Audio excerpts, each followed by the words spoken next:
dapat mengikuti pembelajaran pada hari ini dengan baik.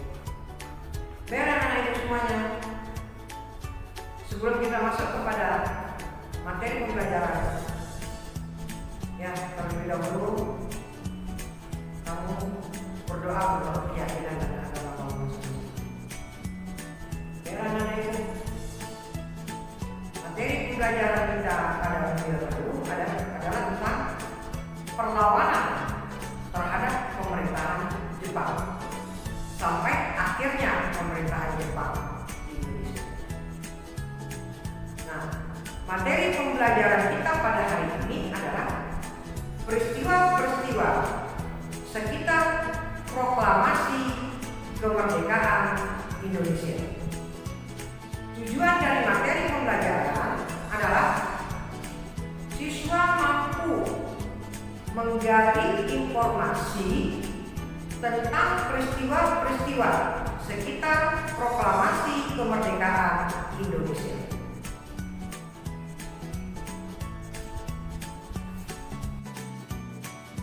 Peristiwa-peristiwa sekitar proklamasi kemerdekaan Indonesia.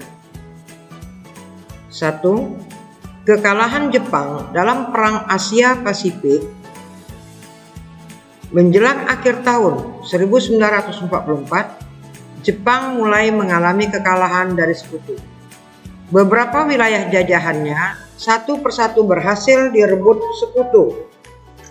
Puncak kekalahan Jepang terjadi setelah sekutu atau Amerika Serikat menjatuhkan bom atom pada dua kota utama di Jepang. Pada 6 Agustus 1945, sekutu mengebom kota Hiroshima. Pada tanggal 9 Agustus 1945, sekutu mengebom kota Nagasaki. Luluh lantaknya dua kota utama yang memiliki pabrik senjata tersebut memaksa Jepang menyerah tanpa syarat kepada sekutu. Perjanjian penyerahan Jepang kepada sekutu ditandatangani di kapal USS Missouri pada tanggal 2 September 1945 oleh perwakilan sekutu Jenderal Douglas MC Arthur dan perwakilan Jepang Menteri Luar Negeri Mamoru Shigemitsu. 2. Peristiwa Rengas Dengklok, yaitu 1. Peristiwa pengeboman Hiroshima dan Nagasaki sampai juga ke telinga aktivis pergerakan. Pada tanggal 9 Agustus, Soekarno, Muhammad Hatta, dan Rajiman Widyodiningrat terbang ke Dalat, Vietnam memenuhi panggilan Marskal Trouchi.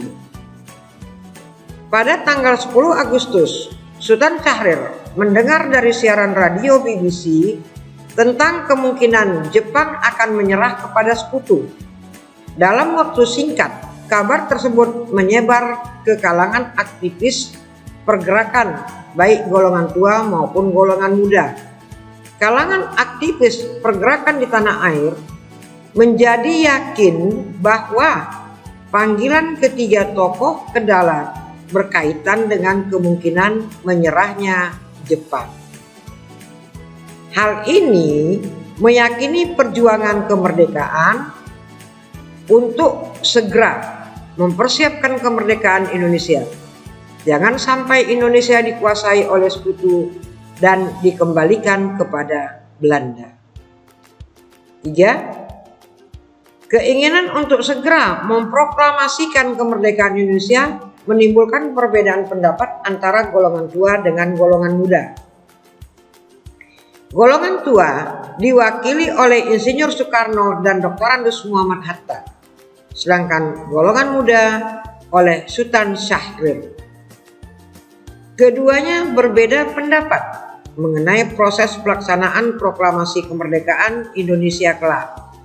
Golongan tua menginginkan proklamasi kemerdekaan Indonesia melalui PPKI yang dipandang mewakili utusan bangsa Indonesia dari berbagai daerah. Adapun golongan muda menginginkan proklamasi kemerdekaan tanpa melalui PPKI yang dianggap sebagai badan bentukan Jepang, tetapi dilaksanakan secara revolusioner. 4. Pada 15 Agustus 1945, Insinyur Soekarno dan Dr. Andes Muhammad Hatta menyampaikan undangan rapat bagi para anggota PPKI tanggal 16 Agustus 1945.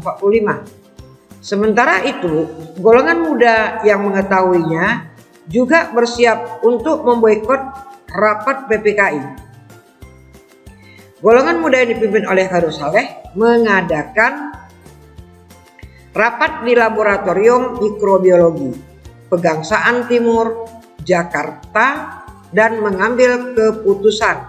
1. Mendesak Insinyur Soekarno dan Dr. Andes Muhammad Hatta untuk bermusyawarah dengan golongan muda dan tidak terlibat lagi dengan pemerintah Jepang.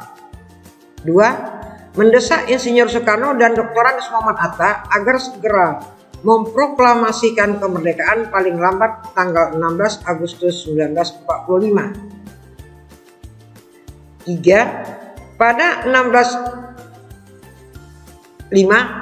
tanggal 16 Agustus 1945 terjadilah peristiwa Rengas Dengklok.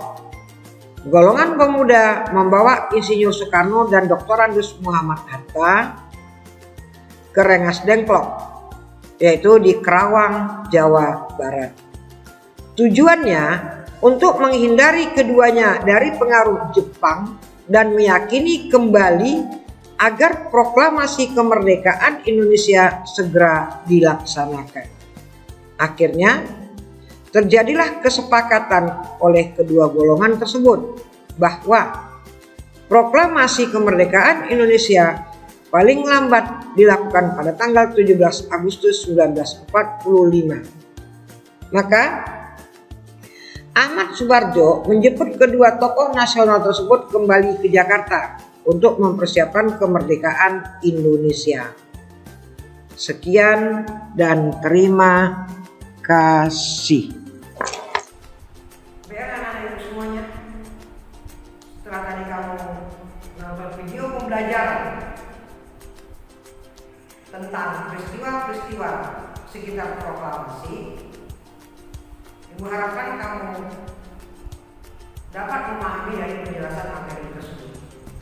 Nah, untuk itu ibu akan menyimpulkan materi pembelajaran kita pada hari ini secara singkat. Ya, ada kesimpulan dari materi pembelajaran kita pada hari ini adalah tentang peristiwa-peristiwa yang terjadi tentang di sekitar proklamasi kemerdekaan Indonesia. Ada 4 peristiwa.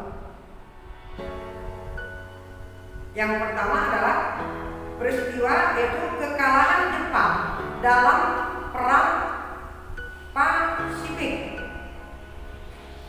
Yang kedua adalah peristiwa Rengas Dengklok. Yang ketiga adalah peristiwa perumusan naskah proklamasi. Yang keempat adalah peristiwa proklamasi kemerdekaan Indonesia. Nah, yang sudah dibahas, dijelaskan melalui video pembelajaran yaitu tentang kekalahan Jepang dalam Perang Pasifik, ya, atau Perang Asia Timur di Asia Timur Raya. Yang kedua adalah peristiwa Rengas Dengklok. 2 peristiwa lagi yaitu peristiwa perumusan naskah proklamasi dengan peristiwa proklamasi kemerdekaan Indonesia itu belum dibahas dalam video, belum dijelaskan. Untuk itu, ini ibu berikan kepada kamu anak-anak semuanya tugas, yaitu pertama tugasnya peristiwa perumusan naskah proklamasi, jelaskan prosesnya. Yang kedua, peristiwa proklamasi kemerdekaan Indonesia, juga jelaskan prosesnya. Dari awal proklamasi pada tanggal 17, contoh tanggal 17 jam sekian, di mana pembacaan siapa. Jadi buat tugas yang kamu kerjakan setelah materi pembelajaran kita pada hari ini, ya, kamu kerjakan di buku catatan. Berangan semuanya, itulah kesimpulan materi pembelajaran kita pada hari ini. Semoga bermanfaat bagi kamu memahaminya. Dan Ibu berpesan tetap kamu jalankan protokol kesehatan. Ya, istirahat yang cukup, tetap semangat. Akhir kata, Ibu ucapkan selamat pagi.